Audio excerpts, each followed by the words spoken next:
Assalamualaikum warahmatullahi wabarakatuh. Alhamdulillahirabbil alamin. Wassallallahu ala habibina Muhammadin wa ala alihi wa ashabihi ajmain wa ba'd.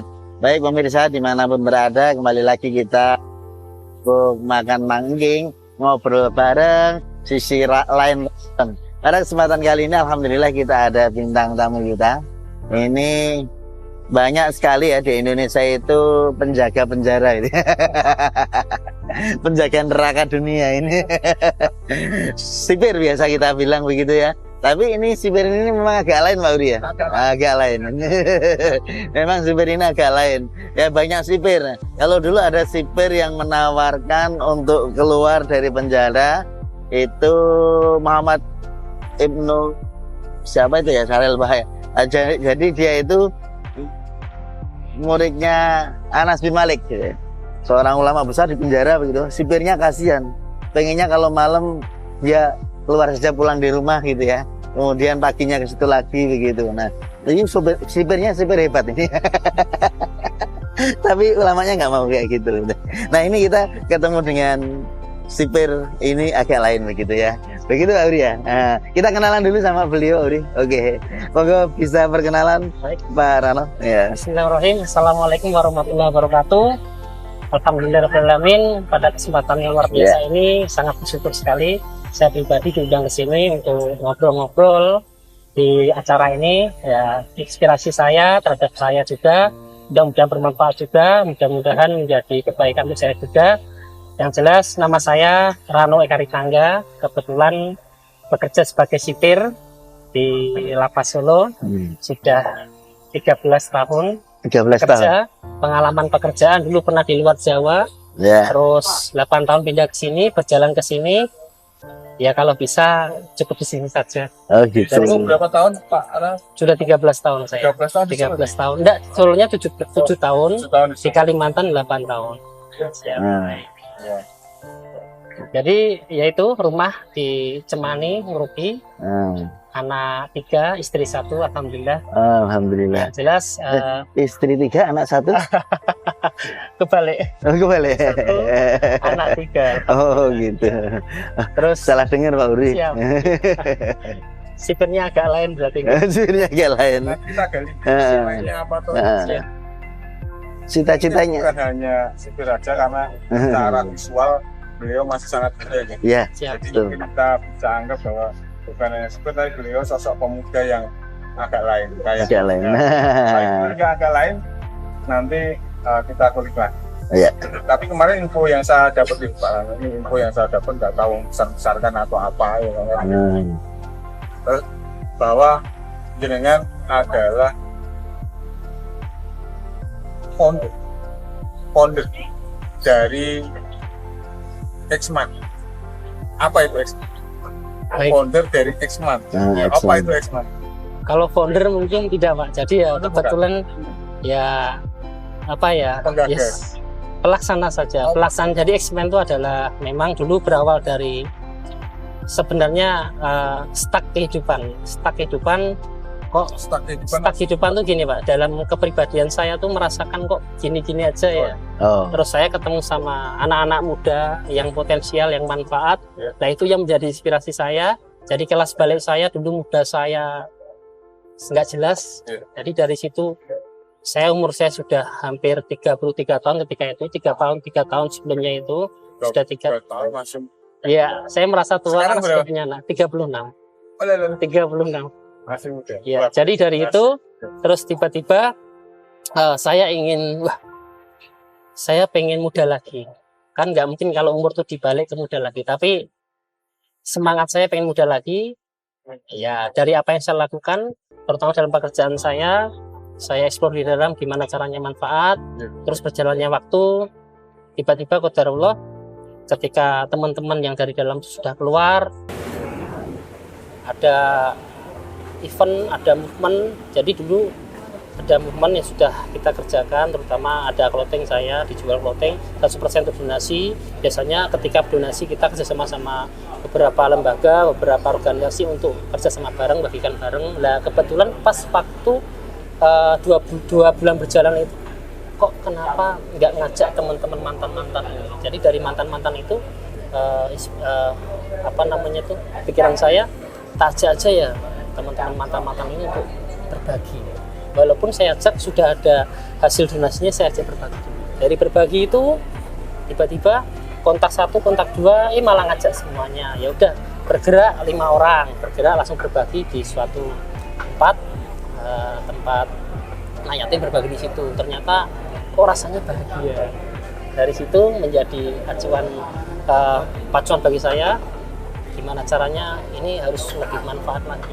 Dan dari teman-teman beberapa itu, ayo Pak, teman-teman lain diajak lagi. Jadi dari itu ngajak teman-teman lain, bermula dari hal yang kecil, berbagi dulu. Diajak berbagi, ajak makan bareng. Diajak berbagi, ajak makan bareng. Terus berjalannya waktu, tiba-tiba ada movement yang sedikit besar. Tiba-tiba kita disuruh ngurus buat kajian akbar.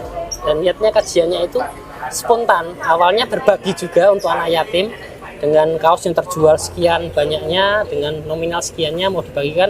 Kok dibagikan kurang seru ya, ini harus ada acara yang baru lagi biar lebih seru. Nah, dibuatlah ada masukan dari ulama Solo, guru saya juga, Habaib, dia ngasih, Pak Rano, ini ada Ustadz Nasional ini sudah masuk schedule di jadwal kegiatan kita. Kebetulan cancel.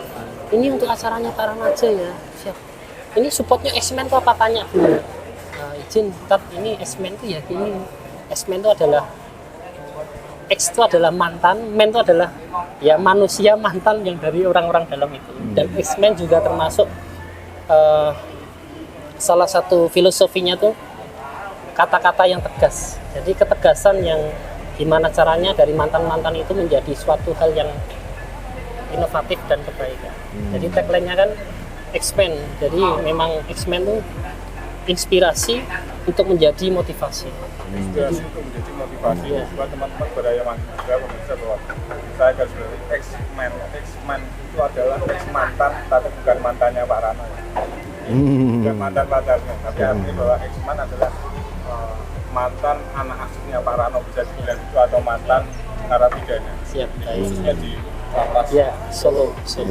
Pak Rano, artinya bahwa selain dibina di dalam, ternyata Pak Rano mengambil tanggung jawab lebih untuk membina teman-teman X-Man ini dalam kehidupan sosial di luar. Artinya gitu. Mulai kapan? Sudah berjalan 3 tahun. 3 tahun. Jadi yang mulai dari tadi berbagi, terus ada yang tadi kajian akbar, tiba-tiba dikukuhkan sama Ustadz itu, nggak ada niat, ini malah ada kajian akbar disupport sama beberapa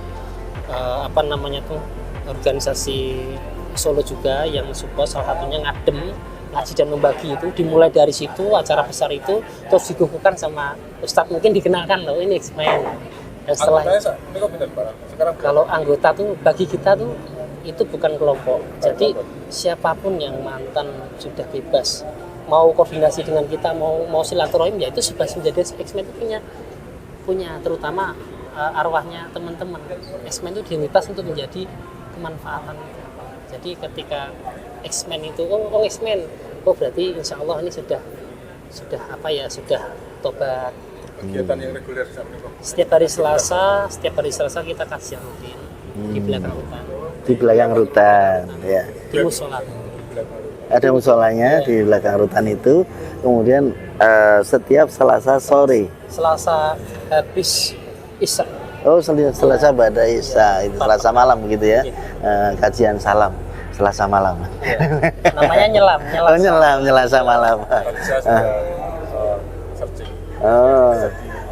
Akun Instagramnya Selasa malam. Nyelam itu beda dengan kelelep, Pak. Jadi itu jumlahnya tadi anggotanya yang di grup saja kemarin sempat 40, terus 1, 2, 3, 4 keluar. Ternyata yang keluar itu masuk ke dalam lagi. Ada juga yang kayak gitu.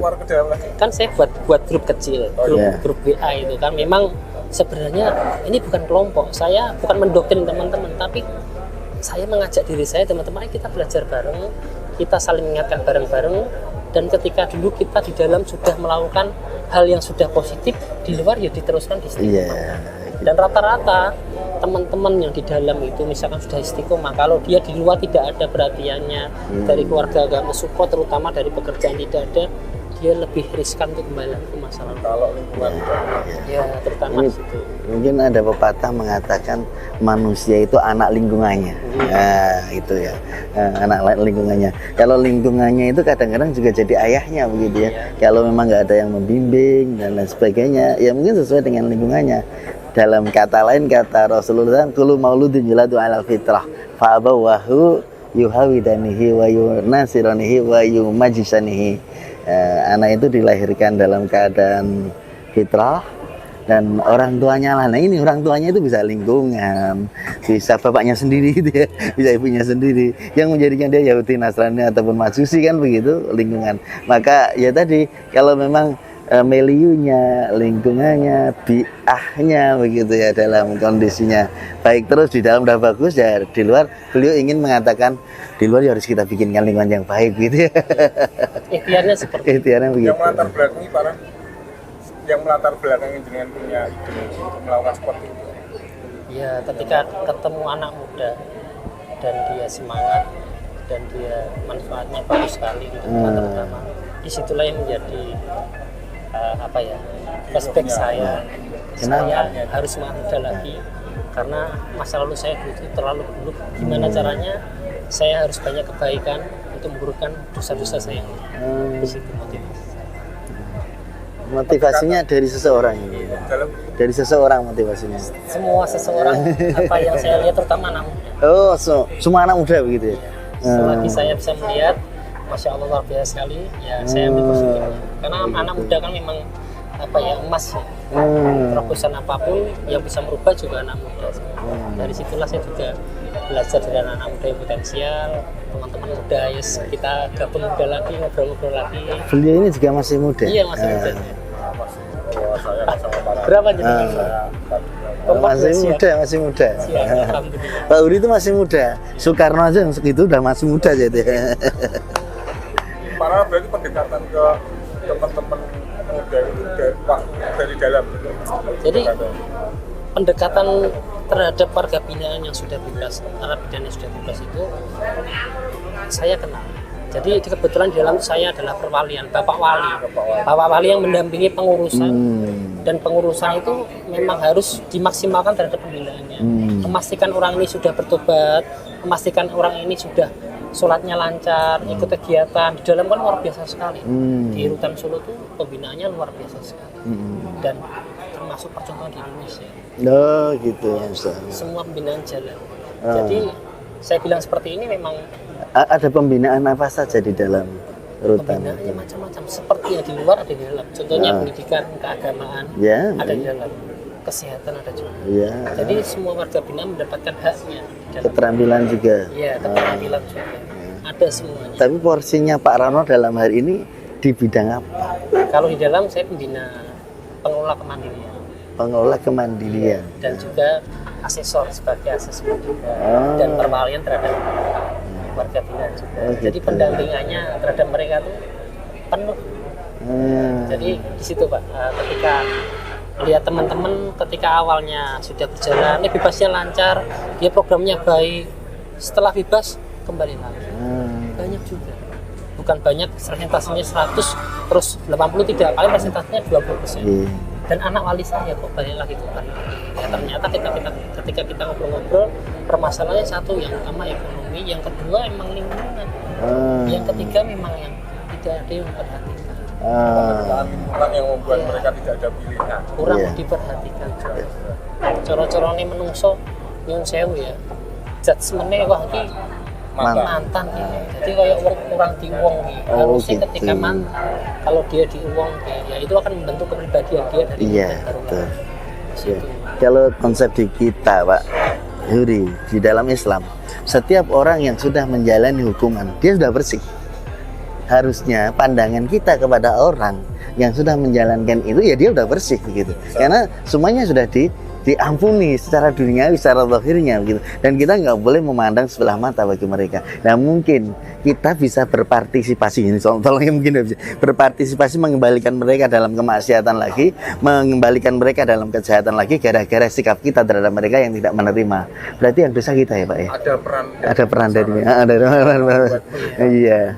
Nah, iya Jadi, betul. ada motivasi kata-kata juga dari Ali bin Abi Thalib kan, Iya. kezaliman akan terus ada bukan karena banyaknya orang jahat, Iya. tapi karena sedikitnya orang baik yang perhatikan. Ah, Jadi orang dalam tuh mereka bukan penjahat, iya. tapi sedikit orang baik yang memperhatikannya. Betul. Kebetulan aja, alhamdulillah kita banyak yang memperhatikan. Amin, Jadi, amin, amin, amin.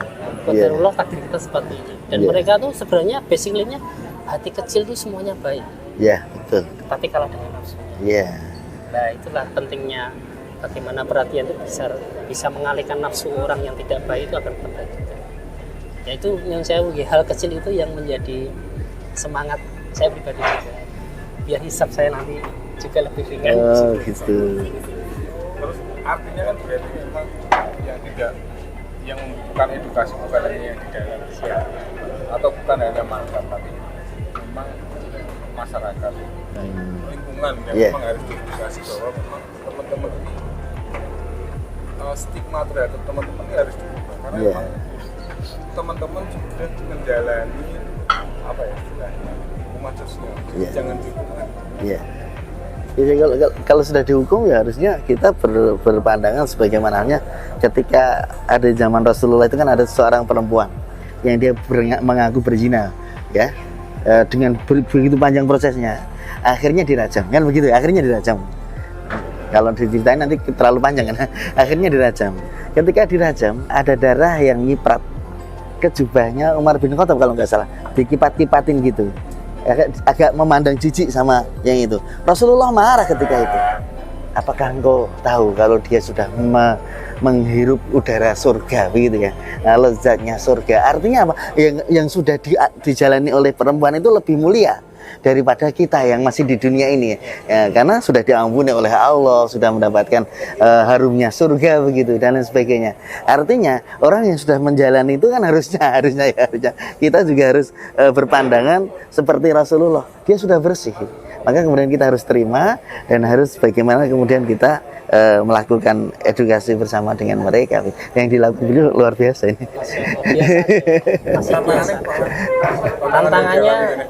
Tantangannya intinya harus banyak-banyak sabar. Ya sabarnya, alhamdulillah tuh nggak ada batasnya guys. Salah satu kenikmatannya gini, ketika saya sabar dengan hal yang baru, berarti Allah mudahkan sesuatu permasalahan saya yang lainnya. Jadi semangat saya tuh sabar. Ya yang menjadi acuannya apa ya? Ya biar lebih semangat saja. Dan memang ketika salah satunya contohnya ada satu teman yang dulu aktif di nyelam sekarang nggak aktif, itu menjadi kecemasan saya. Ini di mana ya ini? Saya pengen cari tempat rumahnya. Ada apa ini? Pengen cari rumahnya dan infonya terakhir rumahnya pindah Untraan dan sampai sekarang saya mau cari silaturahim ke sana sama teman-teman juga.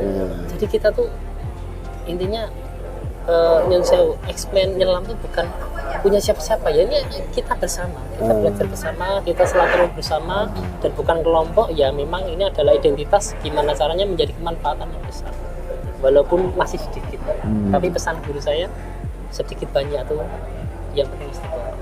Nah, di situ yang jadi motivasi yang penting istiqomah.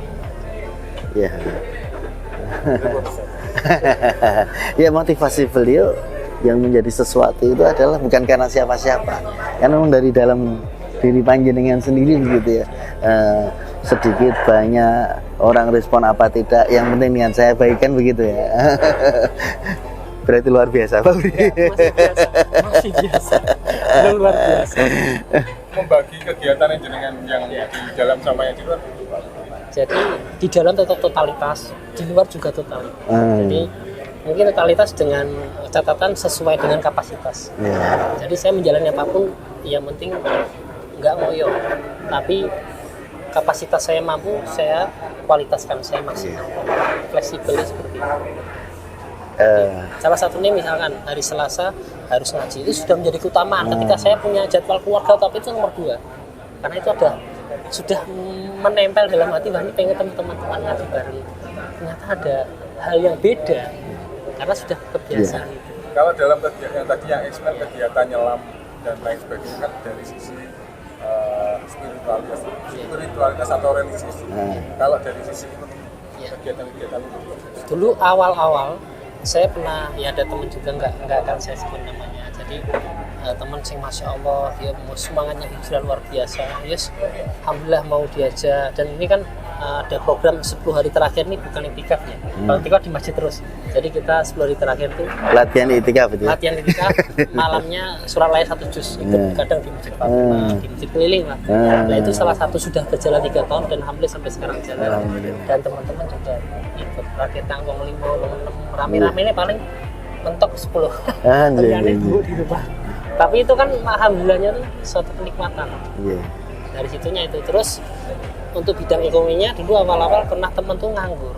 Nah kebetulan saya ada usaha kecil-kecilan juga. Dulu pernah ada usaha, jadi pernah buat donasi untuk anak yatim, tapi donasinya bukan diserahkan ke yatim, tapi dibuat suatu gerobak.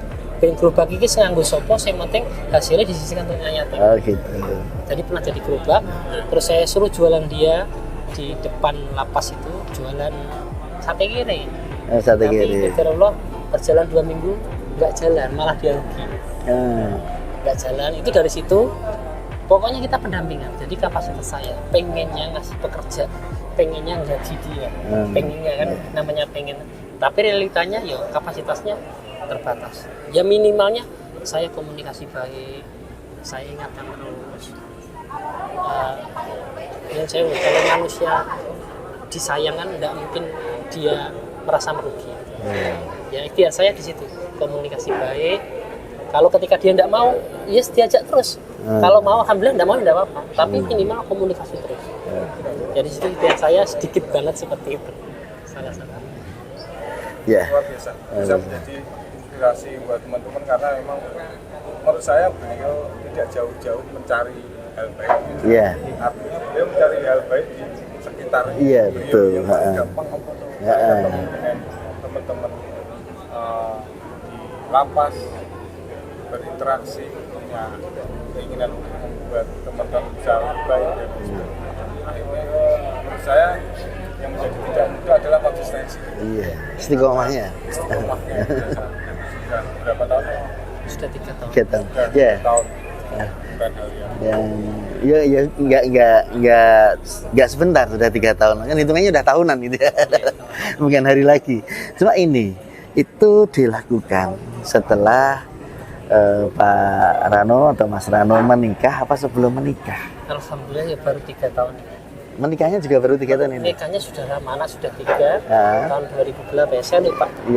2017an berapa itu. Dan itu kan mungkin dulu nggak melakukan itu. Tapi setelah itu kan setelah menikah ya melakukannya ya, setelah punya anak juga. Bagaimana pandangan keluarga? Ya, bagaimana pandangan keluarga tentang sikap Pak Rano yang bimbing kan kadang-kadang keluarga di nomor 2 kan kalau sudah nyelam gitu ya. Kalau udah nyelam gitu juga lupa yang di daratan gitu ya. Tapi menyelam beda kelelep loh Pak ya. Menyelam dengan tenggelam beda loh ya. Kalau menyelam itu kan tahu di sini bisa bernafas di dalam gitu ya. Tapi kalau kelelep kan nggak bisa ngapa-ngapain. Iya, monggo. Lanjut. Baik, jadi alhamdulillah tanggapan keluarga ketika saya buat hal itu malah bersyukur sekali. Ya, alhamdulillah. Jadi selain bersyukur juga menjadi rasa kebanggaan keluarga, ternyata suami saya bisa seperti apa yang diinginkan. Jadi, gitu. Itu mungkin apa malah doanya istri dulu kayak gitu? Iya, Masya Allah. Jadi, berangkatnya langkah saya mungkin ya ibaratnya kan jodoh 11-12. Jadi hati saya yang saya langkah mungkin sesuai dengan hati istri juga. Jadi alhamdulillah sangat mensupport sekali. Karena ya saya juga berusaha sebaiknya untuk rumah tangga, pekerjaan, ya semuanya lah, tapi ya sesuai kapasitas. Ya, Masya Allah, luar Alhamdulillah biasa. supportnya luar biasa. Jadi dengan kondisi seperti itu Pak Uri, keluarga beliau semakin romantis dia. Iya. Karena visi Pak Rano buat X-Men ke depan ya. ke depan. Jadi visi saya pribadi dan teman-teman semuanya, X-Men dan Nyelam ingin lebih bersilaturahmi dengan teman-teman mantan yang sudah bebas dari lapas atau rutan manapun, dan kita ukhuwah, kita silaturahim. Salah satunya ukhuwahnya merubah stigma masyarakat. Jadi mantan penjahat itu bukan seperti yang dikira, tapi mereka jadi orang yang luar biasa, orang yang manfaat, orang yang siap mental, orang yang paham tujuan kehidupan dan menjadi contoh untuk lainnya. Itu yang pertama. Yang kedua, ya keinginannya ingin memancing teman-teman yang sudah sukses agar bisa mensupport yang lain-lainnya juga. Terutama mungkin mudah-mudahan saya pribadi bisa membuka peluang kerja yang besar. Walaupun saya sudah SN, tapi saya punya nazar. Mungkin Allah saja yang tahu. Jadi cita-cita saya tuh, kata ibaratnya tuh, jangan biasa, jangan umumnya, harus luar biasa. Harus luar biasa. Harus luar biasa. Salah satunya kemanfaatannya. Yeah. Hal yang luar biasa kan ya manfaat. Sebaik-baiknya manusia yang bermanfaat untuk manusia lainnya. Nah di situ saya dipukul dengan keadaan, ternyata Masya Allah, dulu ada orang juga ngobrol ke saya, kamu angan-anganmu terlalu tinggi, tapi tidak ada realita. Jadi jangan angan-angan dulu. Justru dari hal yang kurang ini, bisakkan apa yang ada. Nanti kalau kamu besar, otomatis besar manfaat. Dari situ terpukul, saya konsisten. Ya bismillah, manfaat. Ternyata dari manfaat itu tidak merugikan, malah menguntungkan dan memudahkan kehidupan saya dan membahagiakan. Terus misi ketiga, nyelam itu menjadi wadah universal untuk masyarakat. Di situ ada kajiannya, ada 3 macam. Memang taklim, pembahasan kitab, sama tahsin. Ada 3 ustadz juga dari beberapa aspek yang berbeda. Dari situ yang menjadikan biar orang itu tidak mudah ngejat suatu kelompok. Ini bener sing bener. Nah itu ikhtiarnya di situ. Karena beberapa yang saya ajak gabung nyelam itu, maaf kata orang-orang, ya ada yang beberapa tuh 1-2 yang gabung ke ormas yang dilihatnya keras. Alhamdulillah ketika saya ajak itu sedikit membuka dia pola pikirnya. Karena apa? Saya lihat pembuka, kenapa? Dia sering datang. Kalau sering datang, insya Allah Allah akan beri sinar di hatinya. Jadi itu nggak mudah ngejat orang lain, nggak mudah mengerti orang lain. Ya mungkin sama sih misinya, dengan globalnya sama, tapi disitulah ikhtiar besarnya kedepannya menjadi contoh untuk masyarakat, membuka peluang usaha yang bermanfaat untuk warga binaan yang sudah bebas, itu yang belum tercapai itu. Ya ini menjadi tanggung jawab kita bersama. Iya betul. Jadi bukan hanya tanggung jawab Pak Nana sebagai seorang itu, karena tanggung jawab beliau di dalam sudah berat. besar ya. Beliau mengambil tanggung jawab di luar. Iya. Dan artinya apa yang disampaikan beliau, bahwa beliau siap berkolaborasi. Siapapun di luar. Ini yang agak lain tuh di sini nih. Agak lain di sini. Karena beliau tidak hanya memikirkan dirinya sendiri, tidak hanya memikirkan keluarganya, tidak hanya sekedar formalitas menjaga di dalam lapas begitu ya. Namun beliau ingin melakukan sesuatu yang lebih dari itu. Iya, khairunas anfa'um linas. Sebaik-baik manusia adalah yang bermanfaat bagi manusia lainnya. Beliau mengambil satu pegangan di situ, itu kelihatannya Pak Turi. Ya, ini sebenarnya kita pengennya ngobrolnya panjang, cuma waktunya kita habis. Yang tantangan beliau adalah beliau sendiri di lingkungan yang mungkin tidak mudah untuk menjalankan tanggung jawab itu. Beliau berada di lingkungan yang tidak mudah untuk berjalan di jalur itu. Jadi salah buat Parano dan teman-teman X-Men, mungkin next kita bukan hanya bisa mengundang Parano, tapi kita bisa kolaborasi dengan teman-teman X-Men ya. Bisa nyelamnya di sini Pak Uli. Ada kolamnya itu kan? Insya Allah. Ya, insya Allah. Itu ada kolam besar itu nyelamnya. Ya, Nyelasa malam beliau juga terbuka untuk siapapun, bahkan tidak X-Men pun juga nggak apa-apa, biar memberikan lingkungan yang positif bagi teman-teman kita X-Men, memberikan dukungan bagi teman-teman kita X-Men. Lebih baik mantan gali daripada mantan kiai, betul ya? Lebih baik mantan penjahat daripada mantan mujahid, kan itu ya. Insya Allah teman-teman X-Men luar biasa, dan Allah mencintai orang-orang yang bertaubat. Sebagaimana cintanya, bahagianya seekor onta yang di bentangan padang pasir, yang dia lama banget nggak mendapatkan air, mendapatkan setetes air, bahagia begitu insya Allah. Nah itu saya kira teman-teman X-Men jangan berkecil hati ya. Insya Allah nanti akan sukses, bahagia bersama kita di dunia sampai ke surga Allah Subhanahu wa taala. Begitu, Pak. Insya Allah. Teman-teman yang sudah masuk X-Men itu sudah berkasa sempurna. Amin ya, siap. Masuk dalam sebuah dukungan X-Men. Iya. Berkasa sendiri. Gitu, anak muda inspiratif. Kapan-kapan kita akan ngobrol dengan teman-teman Kopika. Kalau ini kita dengan pembimbingnya X-Men gitu ya. Pembimbing. Murabi ya. Sama-sama belajar. Beliau gitu. Saya kira cukup sampai di sini dulu Pak Yuri karena waktu. Lain kali kita bisa bincang-bincang lagi. Ya tadi beliau dengan berdakwah seperti itu menjadikan keluarga beliau ternyata semakin mawaddah, sakinah, warahmah, wal barokah, semakin romantis ya. Nanti kita bisa nantikan acara kita di Gubuk Mangkin, acara yang lainnya gitu ya. Ramadan kita bikin romantis. Setiap hari Sabtu sore, kalau Jumat sore ini adalah sisi lain Ramadan bersama dengan Pak Ron. Alhamdulillah. Saya kira cukup sekian dulu. Kalau ada salah dari kami, mohon maaf yang sebesar-besarnya. Kita bisa berjumpa kembali di lain waktu. Assalamualaikum warahmatullahi wabarakatuh. Sunarana.